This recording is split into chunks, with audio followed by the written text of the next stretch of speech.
সনিশ্চয়েন যোক্তব্য যোগ অনিবিঘ্ন চেতসা সংকল্প প্রভবান কামান তক্ত সর্বেণ শেষতঃ মনসা এব ইন্দ্রিয় গ্রামম বিনিয়ম্য সমন্ততঃ। অনুবাদ: অবিচলিত অধ্যাবসায় ও বিশ্বাস সহকারে এই যোগ অনুশীলন করা উচিত। সংকল্পজাত সমস্ত কামনা সম্পূর্ণরূপে ত্যাগ করে মনের দ্বারা ইন্দ্রিয়গুলিকে সব দিক থেকে নিয়ন্ত্রণ করা কর্তব্য। একদম স্ট্রং বিশ্বাস যে অবশ্যই রক্ষিবে কৃষ্ণ, ভগবানই রক্ষা করবে, আর করেও তাই। অ্যাকচুয়ালি কেউ আমাদের রক্ষা করতে পারে না। তাৎপর্য: যোগীকে দৃঢ় সংকল্প ও ধৈর্য সহকারে অবিচলিত থেকে যোগ অভ্যাস করতে হয়। এক সময় না এক সময় সাধনায় সিদ্ধি অবশ্যই ঘটবে। এভাবেই পূর্ণ আশাবাদী হয়ে গভীর ধৈর্য সহকারে এই পথ অনুসরণ করতে হয়, যেমন সাবরী মা করেছিল। সাফল্য লাভে বিলম্ব হলে হতোদ্যম হওয়া কখনোই উচিত নয়, কারণ দৃঢ় সংকল্প নিয়ে যিনি যোগ অভ্যাস করেন তিনি অবশ্যই সাফল্য লাভ করেন। ভক্তিযোগ সম্বন্ধে শিল রূপ গোস্বামী বলেছেন, উৎসাহাৎ নিশ্চয়াৎ ধৈর্যাৎ তত্ত্বৎ কর্ম প্রবর্তনাৎ সঙ্গ ত্যাগাৎ সতো বৃত্তে স্বরবিভক্তি প্রসিদ্ধ। উপদেশামৃতের শ্লোক রূপ গোস্বামী বলছেন।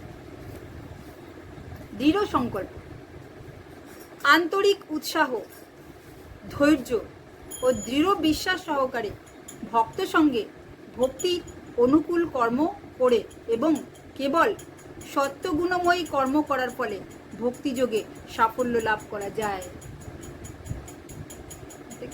তাহলে সত্যগুণ আনতে হবে সব দিক থেকে, পিউরিটি, শরীরের দিক থেকে, মনের দিক থেকে, জীবনের দিক থেকে, বাক্যের দিক, সমস্ত কিছু থেকে। এই কারণেই প্রভুপাদ চার নিয়ম ফলো করলে না করলে কখনোই সত্যগুণে আসতে পারবে না, যতই আমরা পরিণাম করি। দৃঢ় সংকল্পে সম্বন্ধে সেই চড়াই পাখির দৃষ্টান্তে শুধু সুন্দর উদাহরণ দিয়েছে। চড়াই পাখির কি গল্প? যার ডিম সাগরে ভেসে গিয়েছিল, চড়াই পাখির ডিম।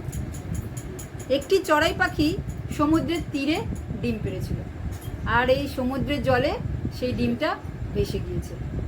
চড়াই পাখিটা দুঃখে কি করলো, প্রতিদিন সেই ডিমটা তোলার জন্য দুঃখ পেয়ে ঠোঁটের সাহায্যে প্রতিদিন সে জলটা তুলতে শুরু করে।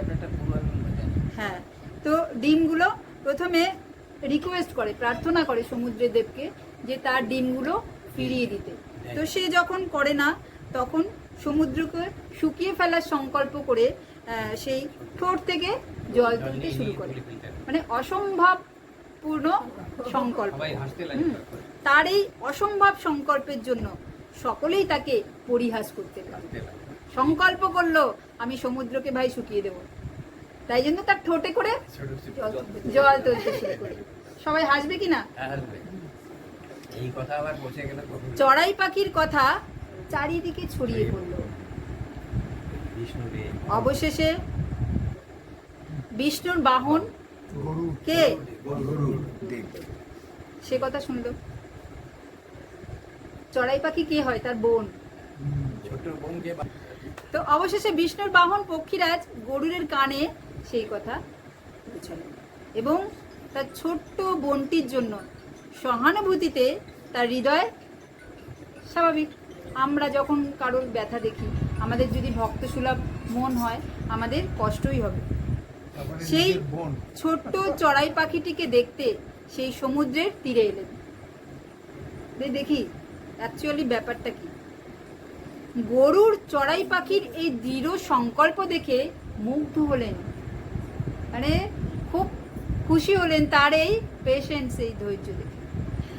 তিনি সমুদ্রদ্বীপকে আদেশ দিলেন। কি আদেশ দিলেন? চড়াই পাখির ডিমগুলো ফিরিয়ে দিতে, আর সে যদি তা না করে তাহলে তিনি সেই চড়াই পাখির কাজটি সম্পন্ন করবেন। হ্যাঁ, তো এ সাধারণ কোনো পক্ষী নয়, স্বয়ং গরুড়দেব ভগবানের নিত্য পার্শ্বদ বাহন। তিনি সমুদ্রদেবকে জানিয়ে দিলে ভীতগ্রস্ত হয়ে, এতক্ষণ তো কোনো ভাই ছোট্ট পাখি, যে গরুড়দেব বলেছে ভাই তুমি যদি এর ডিম ফিরিয়ে না দাও তাহলে এটা ফেরানোর ব্যবস্থা আমিই করব। যেটা সেই পাখিটা করছে সমুদ্র শুকিয়ে দেওয়ার সংকল্প করে, তার সেই কাজটা আমিই করব, তার পাওয়ার আছে। তখন সমুদ্রদেব ভয় পেয়ে গেল। বলে না কান মানে নরমে গরম শক্তের ভক্ত। এর আগেও রামচন্দ্র যখন প্রার্থনা করেছিলেন সমুদ্রদেব তখন সাড়া দেননি। যেই তীর রেডি করেছে সমুদ্রদেবকে শুকিয়ে দেওয়ার জন্য, তখন সমুদ্রের আর্তনাদ করতে করতে তখন ভীতগ্রস্ত হয়ে সমুদ্র তখন চড়াই পাখির ডিমগুলি ফিরিয়ে দিলেন। এভাবেই গরুড়ের কৃপায় সেই চড়াই পাখি তার ডিম পেয়ে সুখী হল। তেমনই যোগ সাধনা, অসম্ভব কার্য কিন্তু ধৈর্য। অবশেষে সেই গরুড় দেবের মতোই আমাদের অসম্ভব দৃঢ় সংকল্পকে গরুড় দেবের মতোই ভগবানের চোখ পড়ে যাবে। ভগবান তখন অসম্ভব কার্যকে তখন ভগবানের কৃপায় তখন সম্ভব হয়ে যাবে।